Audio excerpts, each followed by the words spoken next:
Rappelez-vous du 24 novembre dernier, les débats parlementaires étaient houleux, les députés insoumis déploraient l'obstruction parlementaire orchestrée par la droite et le RN lors de leur niche parlementaire. Ils accusaient également la majorité d'avoir déposé des amendements bidons en grand nombre pour ralentir l'examen de la proposition de loi visant à réintégrer les soignants non vaccinés contre le Covid-19 et rallongeant ainsi la séance au bout de la nuit. Une manœuvre qui a eu le don d'agacer Olivier Servat, député Liberté Indépendant Outre-mer et Territoire de la première circonscription de Guadeloupe. Vous êtes content d'avoir pu trouver une petite mesquinerie obstructive pour ne pas laisser une niche aller jusqu'au bout. Tu vas la fermer. Ah non, non, c'est pas possible. Non, monsieur Servat, c'est une invective, monsieur Servat. La proposition de loi visant à réintégrer les soignants non vaccinés contre le Covid-19 sera finalement reprise par le RN. Le parti d'extrême droite a présenté hier à la presse le contenu de sa future niche parlementaire du 12 janvier en reprenant telle quelle la proposition de la députée La France Insoumise Caroline Fiat. Nouveau rebondissement après une journée à assumer dans les couloirs de l'Assemblée nationale d'accepter le temps de parole offert par l'extrême droite. Les Insoumis ont fait marche arrière face aux critiques. Le groupe LFI a annoncé ce mercredi matin retirer la proposition de loi de Fiat. Ce texte ne sera donc pas intégré à la niche RN. On en discute avec Olivier Servat, député Liberté Indépendant Outre-mer et Territoire de la première circonscription de Guadeloupe.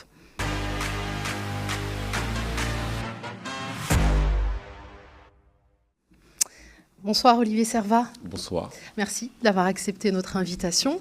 Alors avant de discuter de cette proposition de loi qui vise à réintégrer le personnel soignant non vacciné sous réserve de la présentation quotidienne d'un test de dépistage du Covid-19 négatif en cours de validité, c'est une proposition que vous défendiez et que vous défendez toujours. J'aimerais qu'on revienne très rapidement sur vos propos qui ont provoqué la suspension de séance. Alors, vous ne les regrettez pas. C'est ce que vous avez dit au micro d'un confrère avant d'ajouter, je cite, qu'ils traduisent la souffrance d'un peuple, la Guadeloupe, la Martinique, la Guyane. De quelle souffrance parlez-vous ? Voilà, merci de votre invitation. Je vous en prie. En réalité, on nous dit qu'il y a 0,5, 1, 2% de personnel soignant suspendu et que ce pourcentage étant très faible, ça n'a aucune incidence. Mais ils ne se rendent pas compte de deux choses. En Outre-mer, Atlantique, Guadeloupe, Martinique, Guyane, ce sont des hommes et des femmes. 1500 pères et mères de famille, frères et sœurs qui ont des familles, qui ont des enfants. Je les rencontre pour passer chez moi, je passe devant le bic de grève. Et ces personnes-là, depuis plus d'1 an, n'ont pas de salaire, c'est-à-dire n'ont pas de revenus. Elles ont un métier, elles ont un travail, elles ont été applaudies à 20h et pendant des mois, elles ont œuvré sans masque, sans gants, sans test, sans vaccin. La France aujourd'hui est isolée au niveau européen. Il n'y a guère qu'elle et un autre pays européen qui persiste dans cette voie. Tous les autres pays ont réintégré leurs soignants suspendus. Tous, sauf la France. En réalité, ce sont des hommes et des femmes qui ont un travail, un métier, et qui doivent nourrir leurs familles aujourd'hui, qui sont démunis. Donc je ne peux pas supporter qu'on puisse dire que c'est un faible pourcentage. J'ai l'impression que ces gens-là sont devenus inhumains, qu'ils ont fait de la politique pour traiter de la cité et des hommes et des femmes, on doit traiter de leur souffrance. Et quand aujourd'hui, ils ont un métier, ils veulent travailler, ils ne demandent qu'à travailler, qu'en dehors de la France, ça s'est réglé, je souhaite que ça puisse être réalisé. D'autant plus qu'en Guadeloupe, Martinique, Guyane, nous avons ce qu'on appelle des déserts médicaux. On manque de bras, de mains, de soignants au chevet du malade. On en manque. Par exemple, je vais vous prendre un exemple très concret. Nous avons un médecin au CHU de la Guadeloupe, cardiologue, Mme Monet Dreville, qui est suspendue. Aujourd'hui, pour prendre un rendez-vous chez un cardiologue, c'est 10 mois. J'ai, dans ma circonscription, une grand-mère qui est décédée il y a quelques semaines parce qu'elle devait se faire poser un pacemaker et qu'elle n'a pas pu se le faire poser. Voilà la réalité des choses. Et donc, tous ceux et toutes celles qui disent que ça n'a pas d'incidence sont, 1, dans l'erreur, 2, inhumains, et 3, ne font plus de la politique de façon sensée. On traite de l'humain, on ne traite pas des chiffres et des statistiques. Donc voilà, c'était un cri un réflexe verbal qui traduisait la souffrance d'une population, d'un peuple. Un peuple qui, on se souvient, il y a un an, manifestait en particulier en Guadeloupe et en Martinique. Il répondait à un appel à la grève pour protester contre l'obligation vaccinale des soignants et le pass sanitaire. Et le 9 avril dernier, un jour de l'élection présidentielle, il y avait également des manifestations en Guadeloupe pour exiger la réintégration des soignants suspendus. On a vraiment l'impression que c'est une revendication plus spécifique au territoire ultramarin. Oui, ce que le gouvernement n'a pas compris pour les Outre-mer, ou feint de ne pas comprendre. Il se trouve qu'en Outre-mer Atlantique, ce n'est pas le cas trop à La Réunion ou dans le Pacifique, c'est un autre sujet, mais Guadeloupe, Martinique, Guyane, grosso modo, 1 million de personnes. Vous n'avez que 40% de la population qui est vaccinée.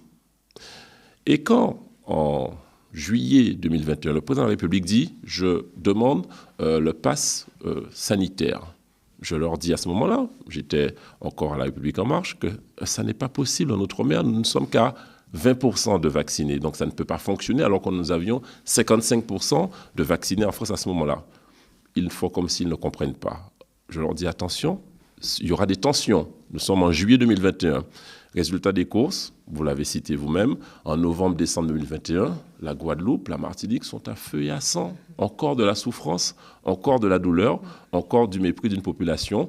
Pourquoi ces personnes-là ne sont-elles pas vaccinées? On pourrait disserter pendant des heures, on ne tomberait pas d'accord. Le fait est que ce sont des Français qui ne sont pas vaccinés et qu'on ne peut pas traiter cette situation en Outre-mer Atlantique comme dans l'Hexagone. Et donc, il eût fallu trouver des solutions intelligentes, adaptées, tout en protégeant la sécurité. Vous venez de citer la loi réintégration des soignants. Nos adversaires politiques de la minorité, parce qu'ils sont minoritaires, disent « Ah oui, mais ces gens-là sont contre le vaccin ». C'est faux, c'est de la mauvaise foi, et ils sont hors sujet. On n'a jamais remis en cause le vaccin de Pasteur, on n'a jamais mis en cause les bienfaits de la vaccination. Il ne s'agit pas de ça. Il s'agit de réintégrer des hommes et des femmes avec, article 2, un protocole sanitaire strict. Test, PCR ou antigénique toutes les 24 heures. Et donc, moi, je pose la question à qui veut l'entendre. Préférez-vous, vous qui allez à l'hôpital, être soigné par un vacciné qui n'est pas testé, donc qui est peut-être porteur du Covid, ou un non-vacciné qui est testé et vous êtes sûr qu'il n'a pas le Covid? La réponse sanitaire est évidente, il vaut mieux avoir quelqu'un qui est testé négatif. Et donc aujourd'hui, ils feignent de se cacher mesquinement derrière la Haute Autorité de Santé, alors même que la Haute Autorité de Santé a dit que ce protocole sanitaire visait à sécuriser les personnes et que ce n'est pas la Haute Autorité de Santé. Donc ce n'est pas une décision médicale, la suspension des soignants, c'est une décision politique. Donc la réintégration doit être politique. Et donc on ne peut pas accepter ce déni de démocratie. Est-ce que vous regrettez que les Insoumis aient fait marche arrière et retiré la proposition de loi qui aurait pu être de nouveau examinée dans le cadre de la niche parlementaire de RN? Est-ce que vous pensez qu'il fallait reculer? Pour ma part, je regrette ce recul. Je vous le dis très simplement.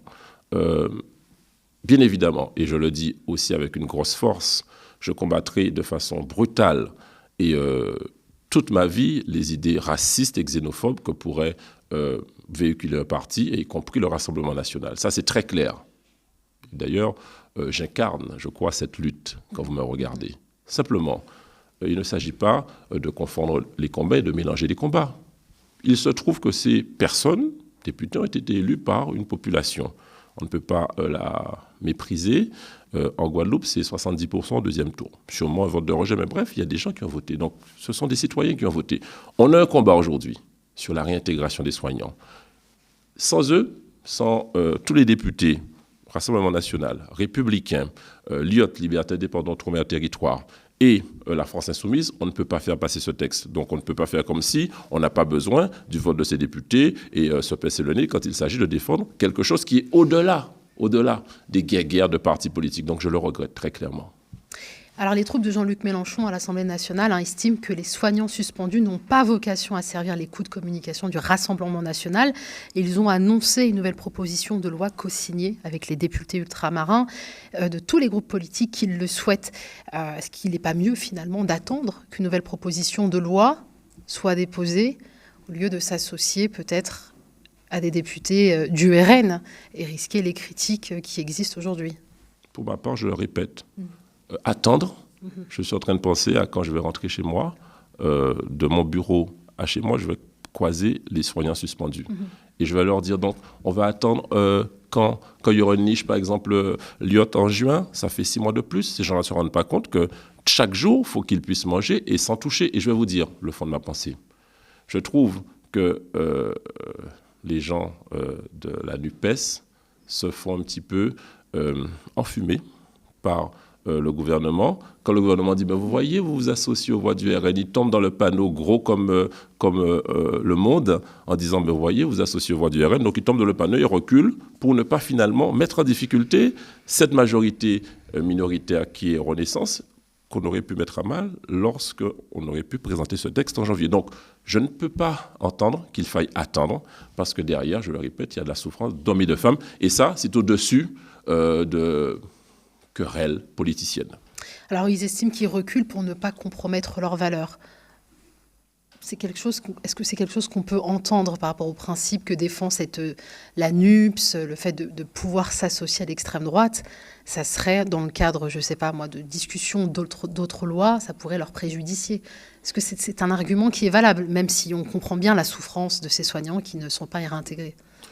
J'entends leur problématique, je ne la partage vraiment pas, très sincèrement, parce que chaque combat suffit à sa peine. Aujourd'hui, il ne s'agit pas de dire qu'on va, je dirais, transiger avec les thèses racistes et xénophobes du RN. Il ne s'agit pas de ça. On les combattra si d'aventure elles arrivent au goût du jour. Il s'agit de savoir si on est d'accord sur la réintégration des soignants avec un test PCR tous les jours. C'est ça la question.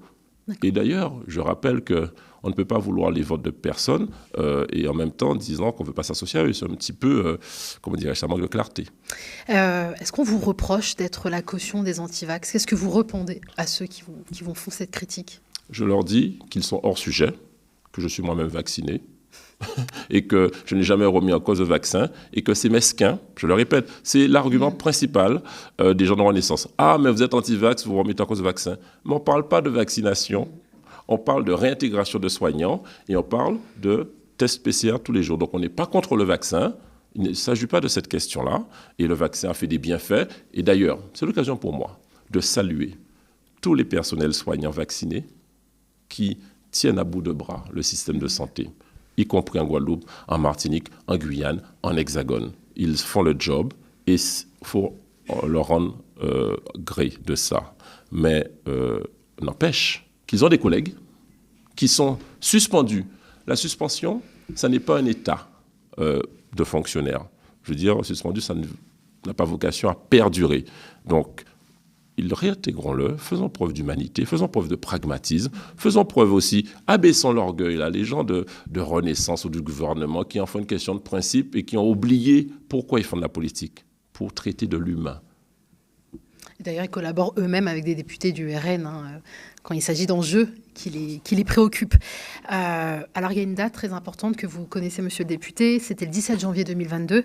Oni, Lilo, Zébriste, Bébé, Boana, Samuel et Didier avaient été arrêtés par le RAID et le GIGN, parce que c'est bon de rappeler que la réponse de Gérald Darmanin lors de ces manifestations en Guadeloupe, en Martinique, en novembre et décembre dernier, se sont soldées par l'envoi de police d'élite pour faire reculer ces manifestations. Alors, ces grands frères, comme on les appelle, ont été arrêtés suite à des exactions et des violences commises durant cette période en marge des manifestations sociales anti-obligation vaccinale dont nous avons longuement parlé ici aux médias. Alors, ces 7 hommes sont aujourd'hui encore en détention provisoire. Ils ont été mis en examen pour association de malfaiteurs en vue de commettre crimes et délits en bande organisée et extorsion de fonds à l'encontre d'élus locaux et de responsables ou propriétaires de grandes enseignes commerciales. D'autres d'ailleurs aussi ont été incarcérés depuis. Et Karine Duménil, qui est la sœur de Boana, nous l'avions reçue ici, a une question pour vous, monsieur le député. Bonjour, monsieur le député Servat. J'ai une question pour vous concernant la situation des grands frères en Guadeloupe. J'aimerais savoir si, en tant que député, vous pensez qu'il y a une justice à deux vitesses, que les lois sont appliquées différemment en Outre-mer, qu'il y a un traitement de faveur, un traitement différencié au sein de la République. Et la question qu'on se pose concernant la justice, parce que d'un côté, on a le chlordécone où rien n'a avancé, on va vers un non-lieu. De l'autre côté, on a maintenant plus d'une dizaine de personnes inculpées dans l'affaire des grands frères, et pourtant, eux ont été incarcérés après les 96 heures de garde à vue. On n'a pas l'impression de vivre dans la même République. Donc, est-ce qu'on vit en Outre-mer dans une République bananière ou dans une république démocratique? Est-ce que pour vous, en tant que député, c'est facile de gérer ces distorsions juridiques et, voilà, et démocratiques pour le coup? Merci. Je salue le courage de ces familles. La famille de Bwana, on pourrait penser à la famille d'O'Neill aussi, Jessica, Bébé, qui est quelqu'un que je connais très bien, je peux dire un ami, Lilo, et Zébriste et tous les autres que je pourrais connaître. Je vais dire plusieurs choses sur ça. Premièrement, je condamne fermement toute violence qui vise à atteindre les biens des personnes. Et donc si quelqu'un s'est rendu coupable de ce type de violence, il doit être condamné. Ça, c'est très clair. Deuxième chose, je suis député. Il y a une séparation stricte entre les pouvoirs législatifs, exécutifs et judiciaires. Donc, je n'ai pas à me mêler d'affaires judiciaires. Par contre, ce que je dis aussi, c'est que ces personnes, dites grands frères, qui sont aujourd'hui incarcérés, mis en examen, nous, responsables politiques, lorsque nous étions en fin novembre, début décembre, dans le chaud, dans le dur, où on s'est rendu compte d'une chose, qu'il y avait des républiques, des barrages sur les différents ronds-points, en Guadeloupe, à Perrin, à Bouliki, à Sainte-Rose, à Petit-Bourg notamment, à Basse-Terre. On s'est rendu compte que les syndicats n'avaient plus la main. En général, les interlocuteurs sur des barrages, c'est des personnes qui font des barrages, on discute avec elles pour voir comment on peut lever. Nous avions compris qu'à ce moment-là, en dehors des syndicats, il y avait des jeunes qui revendiquaient des choses spécifiques. Et nous avons essayé, y compris moi, avec le président Chalus notamment, tenter de rencontrer, nous avons rencontré ces jeunes. J'ai eu à appeler, par exemple, Bébé, O'Neill, Zébriste, Lilo, etc., pour leur dire, bon, écoutez, visiblement, vous êtes des leaders, vous connaissez les jeunes, essayons de réfléchir ensemble à comment on peut trouver des solutions pour apaiser. Et que demandez-vous? D'ailleurs, on a fait plusieurs réunions, notamment une avec le président Chalus. On a rencontré tous ces jeunes. Ils nous ont donné des idées intéressantes. Par exemple, je vous en donne une. Des ambassadeurs de rue. Ils nous disent qu'il y a pléthore de dispositifs à l'attention des jeunes, mais en fait, les jeunes ne s'en rendent pas compte, ils ne sont pas au courant, parce qu'ils sont désœuvrés, parce qu'ils sont découragés. Donc, il faudrait avoir des gens qui aillent vers ces personnes-là, sur les blocs, dans les quartiers, pour leur expliquer les dispositifs. Et d'ailleurs, ça a été mis en œuvre, et ça a été d'ailleurs envoyé au président de la République, parce que nous, élus, nous travaillions sur ça.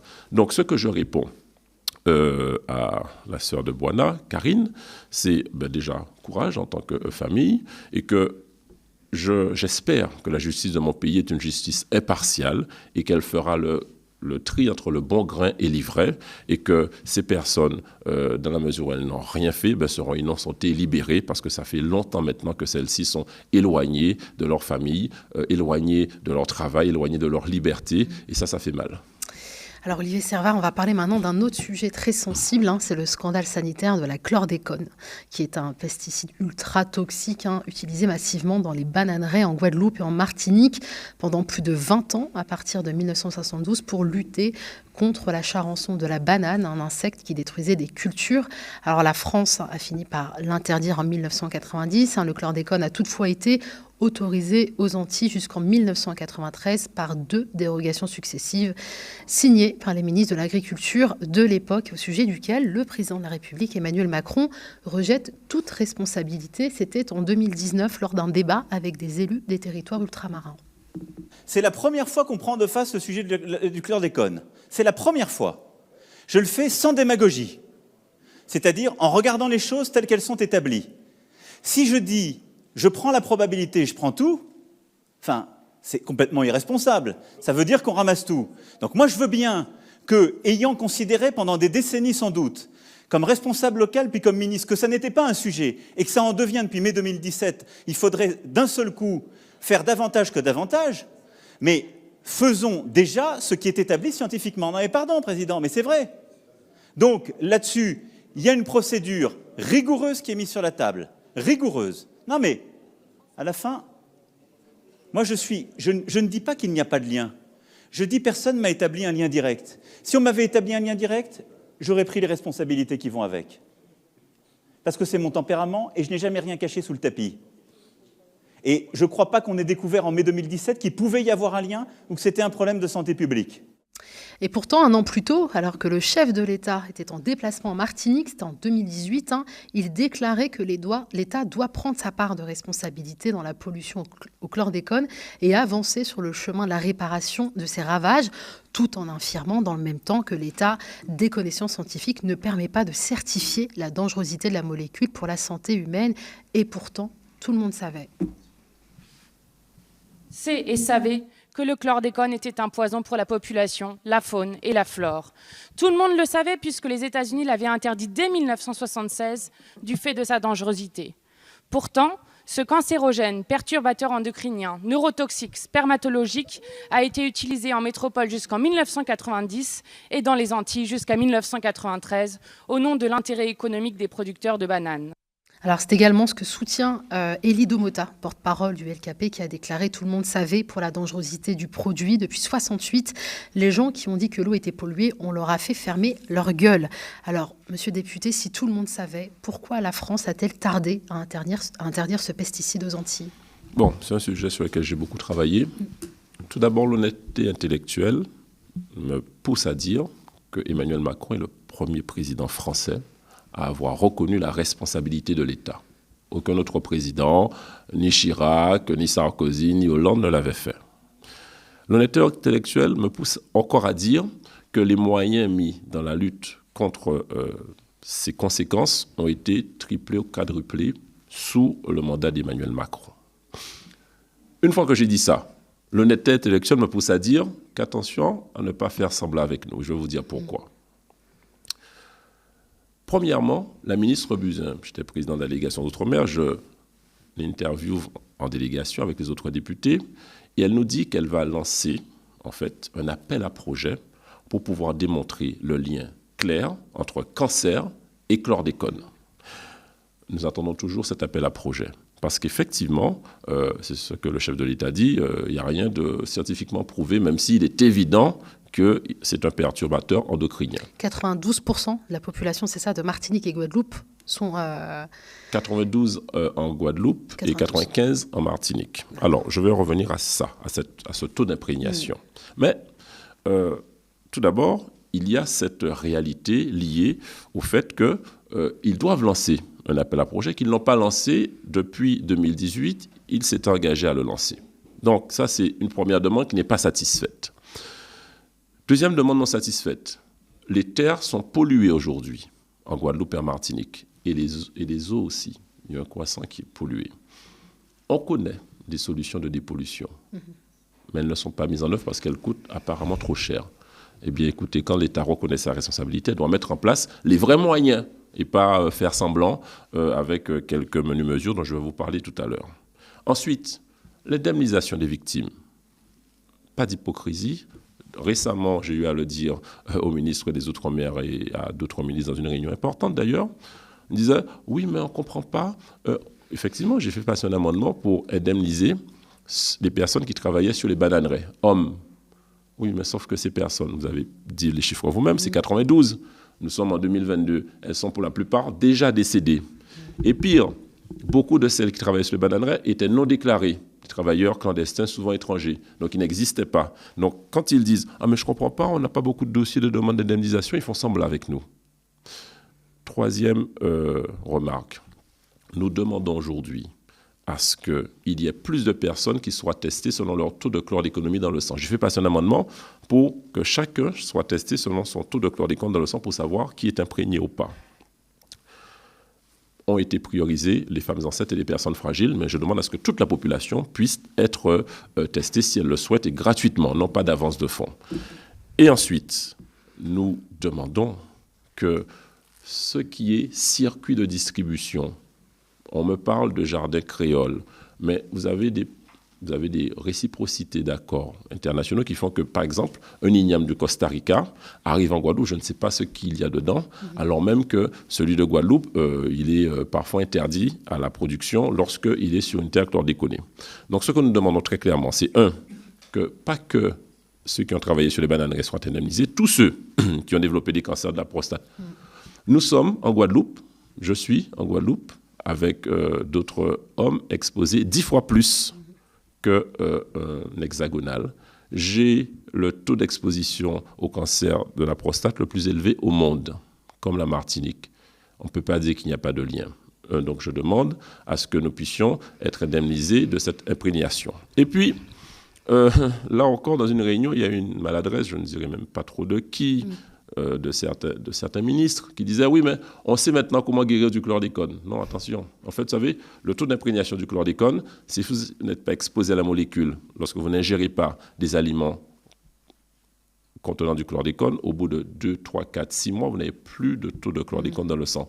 Mais pendant le temps que vous l'avez eu dans le sang, on ne sait pas quelles sont les conséquences. C'est ce fameux appel à projet dont je parle et qui doit être relancé. Donc en clair, des efforts sont faits, mais c'est largement aujourd'hui insuffisant par rapport à la catastrophe sanitaire, économique et sociale qui a eu lieu dans ce domaine.